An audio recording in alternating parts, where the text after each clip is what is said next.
I'm Molly here with Dyyv Global, and today I'm speaking with James Colt, who is the Senior Advocacy Officer at Stopaids. James, would you like to introduce yourself, if that's all right? Yeah, of course. And hi, everyone. Thanks for having me on, Molly. My name's James, as you mentioned, and I work for Stopaids. And for anyone who doesn't know Stopaids, we are a UK-based HIV health and rights network that's campaigning on global health issues, including the response to HIV globally. Okay, amazing. Thanks, James. So you do a lot of work with the Global Fund, generally, and a lot of campaign work towards that. So I was wondering if you could provide an insight into what the Global Fund is and why it is important. Yeah, I'm happy to. So the Global Fund now is one of the main international mechanisms by its name for the response to HIV, TB and malaria. It was founded, I think, roughly 20 years ago at the height of the pandemics of the three diseases, when we were losing millions of lives each year and were lacking the resources and the political will to fight back. But in a real show of solidarity and international collaboration, it brought together governments, the private sector, communities, and civil society to not accept the course of the pandemic and fight back. So since then, it's unlocked loads and loads of money and political leadership and really fueled the fight back to the three diseases. So right now, for example, it provides over 70% of the financing for TB, a similar level to malaria, and provides all of around 25% of the international financing for the HIV response in low and middle income countries. And with its work, it has really had a transformational impact for the three diseases. So for example, in countries where the Global Fund has invested, the disease death burden for the three diseases have been cut by almost in half. And it's estimated that the Global Fund has saved over 44 million lives in the last 20 years. That's amazing to hear it's had such a big impact. Why do you think it's important that the Global Fund particularly focuses on TB, malaria, and HIV as the three diseases? Yeah. So obviously in the last 20 years, we have seen massive progress in tackling the three diseases, particularly comparing it to what we were up against 20 years ago when the Global Fund was founded. But unfortunately, the issues the Global Fund is fighting haven't gone away. And in some ways, the COVID-19 pandemic has really pushed back progress, increased death rates, and is putting us in a really dangerous position right now. So in the case of HIV, last year, every single one of UNAIDS's targets for the global HIV response were missed. And still, we needlessly lost over 700,000 people needlessly from an AIDS-related illness as well too. And last year, and for the first time in a very long time, the combined death rate for HIV, TB and malaria actually increased. So if we don't step up the fight now against infectious diseases and ensure that we have adequate financing, we're really going to put to jeopardy all the progress we've fought so hard for over the past 20 years. And this is going to be matched in the long term, obviously, with people's lives, their quality of life, and the economic damage if we don't step up as well too. And I think the Global Fund is a really effective mechanism to really fuel and drive the response. So I think it's at its most effective because it looks to bring together all stakeholders to the table, both at the global and national level.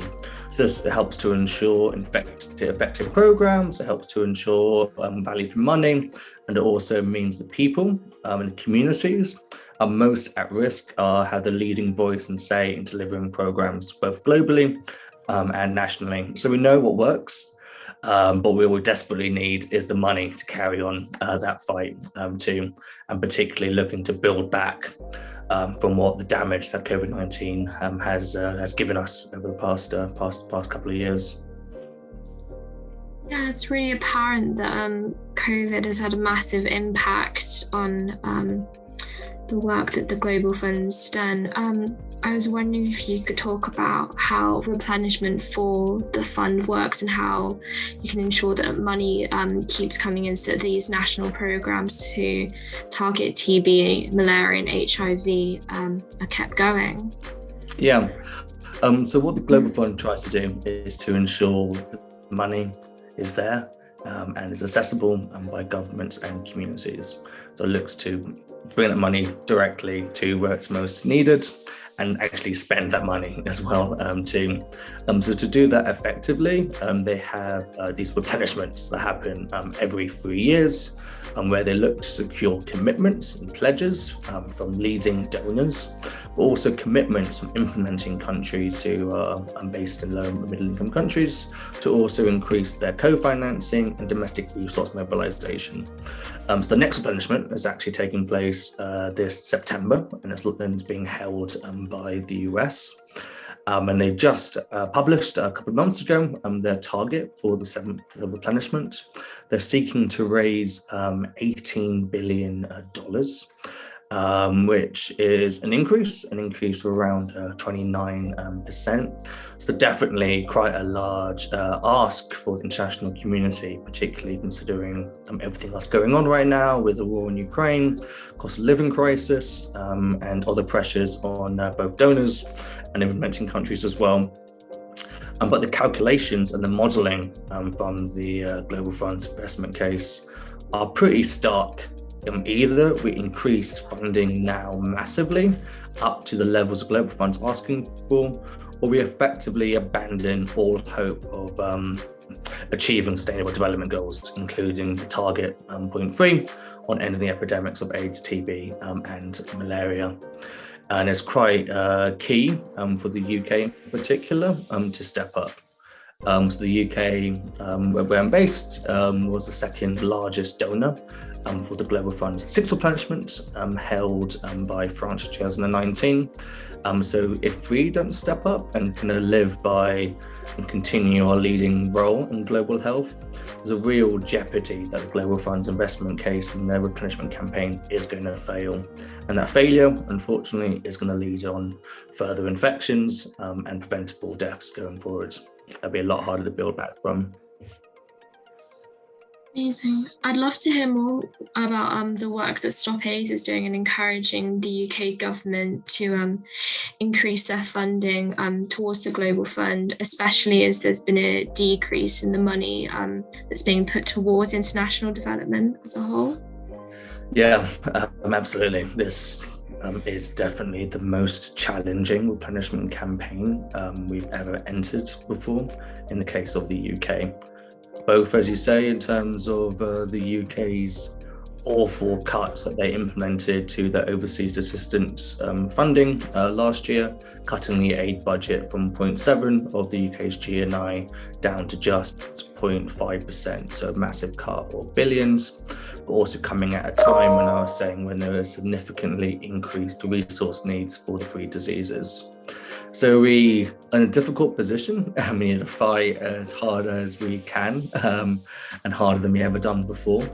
But thankfully, for the past few years, there's been a real movement of close collaboration with people living with HIV, campaigners, civil society organisations working across the three diseases that in the past have been successful in persuading and pushing the UK government to increase their funding for the Global Fund every year since it's been founded.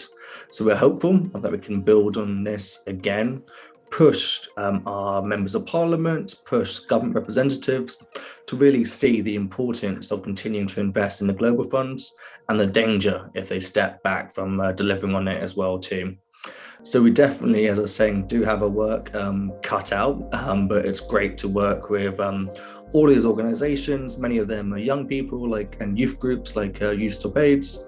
We're really keen to continue this fight going forward. And we have right now a few more months where the UK will be making their decision. So we're expecting an announcement at the Global Fund's Replenishment Conference taking place in the autumn. But we understand now, whilst the UK government is developing its international development strategy and ODA allocations, now is the time for us to carry on fighting and pushing the UK as hard as we can. Amazing. You mentioned that you'd had some success in the past in pushing for increased funding towards the Global Fund. It'd be really great to hear about the sort of positive action that you've had come about as a result of that. Absolutely. So, for example, in 2019, we were really pleased that the UK government pledged £1.4 billion for the Global Fund. And recently, the UK has also pledged money to support the Global Fund's work fighting COVID-19 as well. As some of your listeners may know, the Global Fund is the leading financer for lower income countries' response to COVID-19 for everything aside from vaccines, which is dealt by Gavi. So that's essential oxygen service, that's therapeutics, getting that delivered to the community as needed, and also supporting community health workers as well too. And we were pleased that recently the government pledged a further £60 million to support the Global Fund's work on COVID. But what I think the history of the HIV response shows is that it's the power of community activism that has driven all of the advances that we've seen. So that's whether the campaigning done by groups like ACT UP and Treatment Action Campaign in the 80s and 90s, pushing governments to prioritize HIV, but also pushing pharmaceutical companies to lower their prices for HIV medication. That was all directly thanks to the tireless campaigning of people living with HIV and civil society organizations as well too. So we do know the power and impact of community campaigning and advocacy. And in situations like this, when we're really up against it and facing incredible challenges, and now is the time to throw everything at it as we can and use all assets and all people, and trying to show to our members of parliament, trying to show to governments about how we care, we're watching, and we need a similar sort of leadership the UK government showed when they co-founded the Global Fund 20 years ago, and investing billions in it since, to come and be shown again in this difficult climate that we're operating in. Amazing. So how can people listening to this get involved in Global Fund campaigning and getting the UK government to increase their funding to the Global Fund by that 29-30% to carry on sustainable development? Yeah. So I'll definitely urge everyone listening to explore joining one of the campaign groups working on these issues. Some brilliant organisations like Dyyv X Stopaids, the One Campaign, Results UK, and the Aid Alliance that have campaign groups spread out all across the UK who are doing some really awesome grassroots campaigning right now on the Global Fund. So that's organising locally, but planning events, street stalls, lobbying their MPs and being part of a national movement. There's these brilliant groups where I'm sure it'll be brilliant and great to have you involved with them as well. If you haven't got time for that, there's plenty of stuff you can do on social media and online as well too. If you go onto Stopaids' Twitter account, you find some great e-actions you can take, where in less than a minute you can tweet your MP, you can write to the government and put direct pressure that way as well too. And there's loads of stuff coming up in the next few months, be that campaign events and other online actions. We'd really appreciate everyone's support in this difficult moments that we have coming up.